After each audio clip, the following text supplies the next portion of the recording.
विदुना के करौली गांव में आश्रम में करौली सरकार का सोशल मीडिया पर चमत्कार देखकर लखनऊ का एक डॉक्टर परिवार आश्रम पहुंचा, जहां पर उन्होंने 2600 रुपए की रसीद कटाई।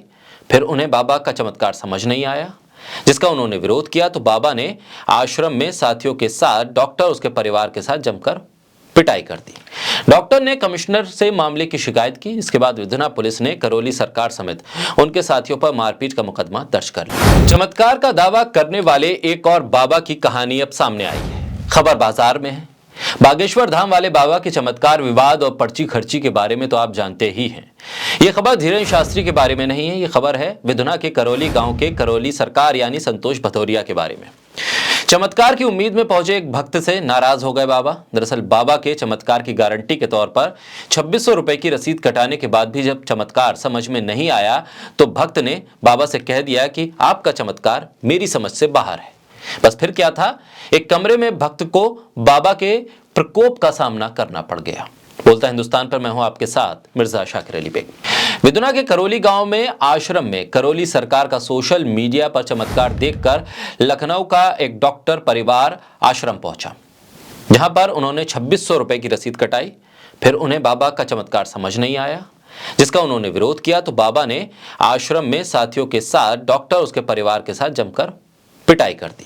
डॉक्टर ने कमिश्नर से मामले की शिकायत की। इसके बाद विदुना पुलिस ने करौली सरकार समेत उनके साथियों पर मारपीट का मुकदमा दर्ज कर लिया। नोएडा सेक्टर 48 के रहने वाले डॉक्टर सिद्धार्थ चौधरी ने बताया कि वो एक फिजिशियन है।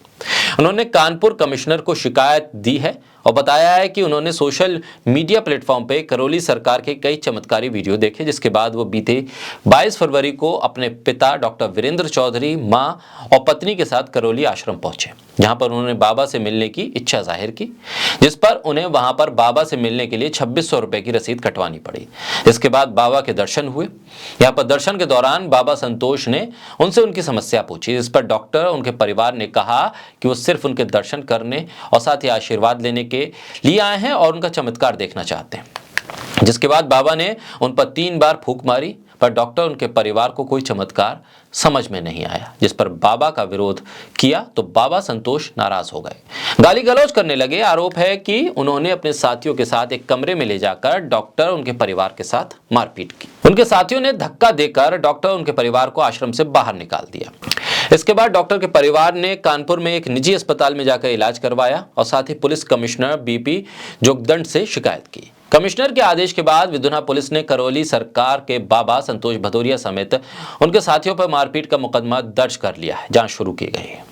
मामले में घाटमपुर एसीपी दिनेश कुमार शुक्ला ने बताया कि डॉक्टर की तहरीर पर करौली सरकार समेत बाबा के कई और साथियों पर मुकदमा दर्ज करके जांच की जा रही है। करीब 14 एकड़ में फैला करौली बाबा का यह आश्रम अपने आप में एक शहर है। यहाँ हर दिन 3500 से 5000 तक लोग आते हैं। अमावस्या वाले दिन तो ये तादाद 20,000 के पार पहुंच जाती है। यहाँ रात दिन का पता नहीं चलता, लोग 24 घंटे हवन करते रहते हैं। इसके लिए बाकायदा उन्हें आश्रम से हवन किट मिलती है, जिसकी कीमत 3500 रुपए होती है। आपको कम से कम 9 दिन हवन करना होता है, यानी हर दिन के लिए एक किट आपको खरीदनी होती है, जिसका खर्चा 31,500 रुपए आता है। अगर आप 9 दिनों तक आश्रम में रुकते हैं और खाना पीना करते हैं तो इसका खर्च अलग से है। जो लोग 9 दिन हवन नहीं कर सकते या उन्हें जल्दी इलाज करवाना होता है, समस्या का जल्द समाधान करवाना होता है, तो उनके लिए एक विकल्प भी है बाबा के दरबार में। आप 1.5 लाख रुपए खर्च कीजिए और एक दिन में समस्या का समाधान लीजिए। बाबा कहते हैं कि मैं किसी के भी दिमाग में किसी की भी स्मृति डाल सकता हूँ, वो सही भी हो सकती है स्मृति और गलत भी हो सकती है। मैं पितृदोष और 27 जन्मों की स्मृतियों का इलाज करता हूँ। सबके दिमाग पर लेपन लगाता हूं ताकि नेगेटिव स्मृतियां खत्म हो जाएं। तो ये बाबा हैं, चमत्कार का दावा करते हैं और चमत्कार के आसरे पहुंचे एक डॉक्टर परिवार को प्रकोप का भी सामना करना पड़ गया। अब प्रकोप बाबा का असली है या चमत्कार असली है, ये दावा तो अब जांच के बाद ही सही साबित होगा या गलत साबित होगा। बहरहाल अब जांच हो रही है और बाबा भी जांच के दायरे में।